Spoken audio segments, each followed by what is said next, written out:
Hey guys, welcome back to another video. Today we will be talking about how Donald Trump's path to victory in the 2024 race has been absolutely diminished. His chances of winning the election are absolutely abysmal, especially after this new poll that we got from the Des Moines Register that makes it almost impossible, and I don't say that lightly, almost impossible for him to break the blue wall, Wisconsin, Michigan, and Pennsylvania, and thus preventing him from possibly reaching 270 electoral votes. If you don't know, all Democrats need in presidential elections is their traditionally blue states plus the blue wall of Wisconsin, Michigan, and Pennsylvania. Just like that, they have 270 electoral votes. Trump could take Arizona, Nevada, Georgia, North Carolina. Democrats still win. You need 270 to win. They get exactly 270. It's close, but it is a win.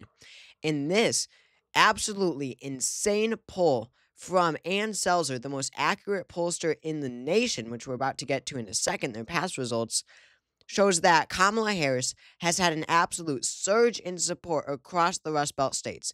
It's very fair to say that this surge in support does not apply to other battleground states like Nevada or Arizona or Georgia or Texas or Florida or North Carolina, for example.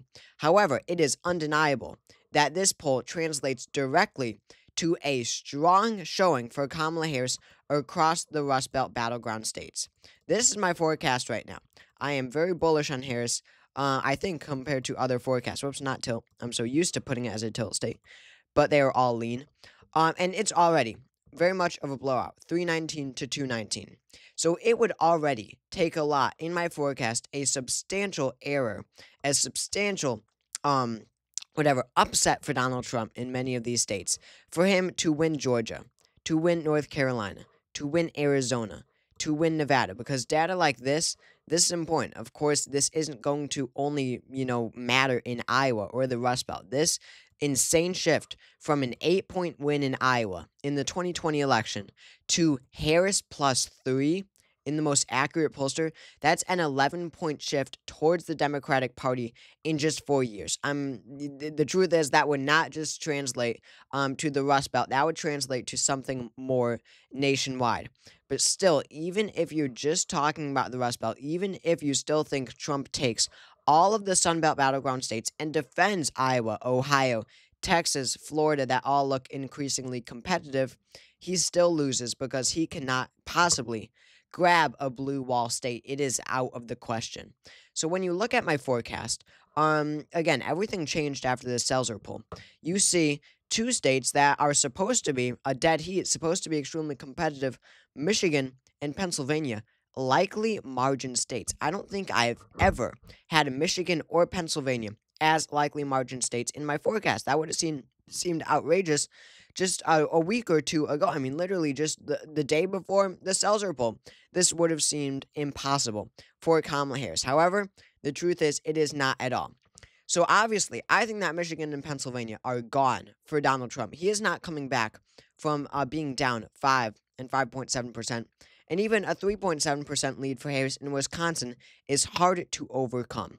And I make these margins, again, it directly relates to this Ann Selzer poll.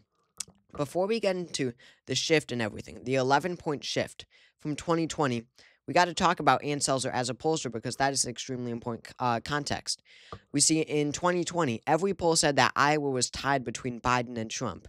Well, in the end, Selzer, their final poll, they said Trump would win by 7. He won by 8. Just think about that. Their last poll in 2020 said he would win by 7.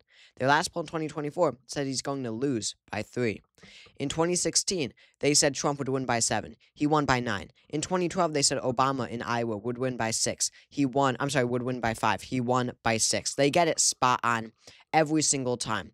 In no election since 2012 has Ann Selzer gotten the result of the election off by more than 2 points, which was in 2016. So look, the point is Donald Trump would have to win the state of Iowa by 10 points in 2024, about 10 points, in order to win the presidency. He won it by 8 in the last election in 2020, and he's got to make, he lost the election in 2020, so he's clearly got to make some gains nationwide. he probably needs a 2-point shift towards the right. So he's looking for a 10-point margin. 8 plus 2 equals 10. So as you can see, being down by 3 when you need to be up by 10 is quite a deficit. That's a 13-point deficit to be exact. With a 10-point margin in Wisconsin, with a 10-point margin in Iowa, right? It was 8 in 2020.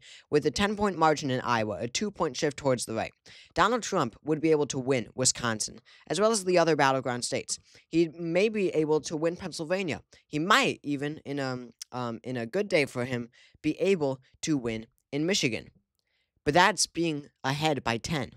And considering the fact that Ann Selzer has never been off by more than 2 points in a presidential election since 2012, and the deficit between what he needs to win by 10 and what they actually say, which is Harris being ahead by 3, that is quite a difference, and it means that Donald Trump cannot possibly win. Again, with a 2-point margin, he could flip Wisconsin. He could break the blue wall, which is what he needs to do to win the presidency. Right? That we know. We know he's got to break the blue wall in some way. Cause sure, you could say he gets all the Sun Belt states. He probably doesn't, but even still, let's say he gets North Carolina, Georgia, Arizona, and Nevada. He's already at 268. He's got to break a blue wall state because he's not, winning New Jersey or New Hampshire or Minnesota, New Mexico. It's going to be a blue wall state. And again, he's got to win by more than he did in 2020. Even let's call it 9%. That might give him a slight victory in Wisconsin. He's still got to improve his numbers when he is losing 11% in support. Let's even say, let's say Ann Selzer is off by 5 points in Iowa. He's still losing 6% support. Guys, he's losing 11% support in this poll right now. And again, let's just say he's being underestimated by 5%. This has never happened in Ann Selzer polling history. But let's just randomly assume that. Let's be extremely, extremely kind to Donald Trump. He'd be up by 2 in that case. And again, he is still losing 6% support. That's such a difference. Losing 6% support between gaining support needed to flip Wisconsin and break the blue wall, that is a stark contrast. Guys, this poll would have to be off by 13 percentage points for him to be able to break the blue wall and win the presidency. Get this in your mind. This is the main point of the video.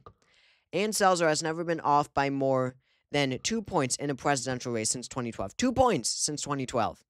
2012, they were off by 1. 2016, they were off by 2. 2020, they were off by 1. This year, they have to be off by 13 points in order for Donald Trump to be elected president.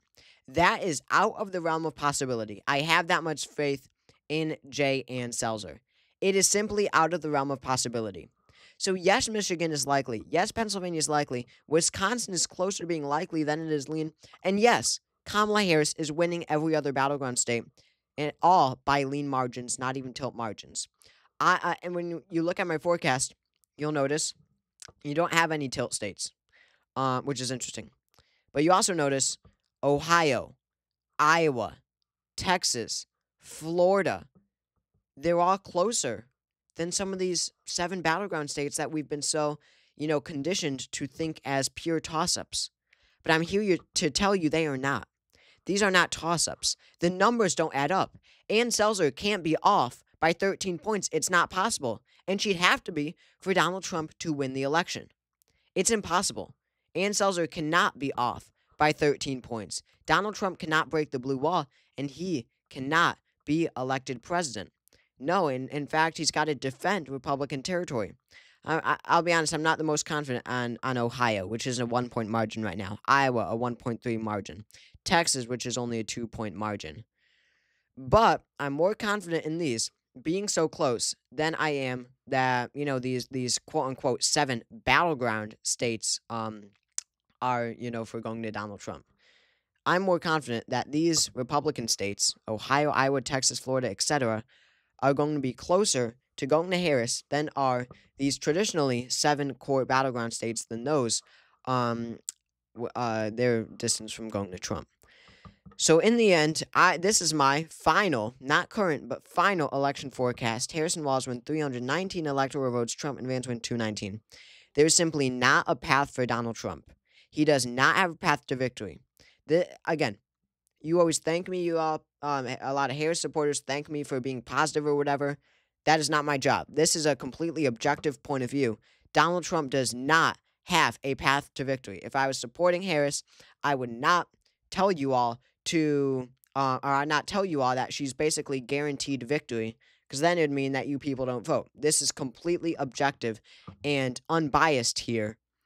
Harris is almost guaranteed victory. There's just not a path to victory for Donald Trump. Again, Seltzer's poll would have to be off by 13 for Donald Trump to win the presidency. Think about that. Think about that as we head into Election Day. Her poll would have to be 13 points off. Trump would have to lead by 10 to win the election. Is it happening? Absolutely not, unless he pulls out some insane victory like in New Hampshire or something. But that's not happening.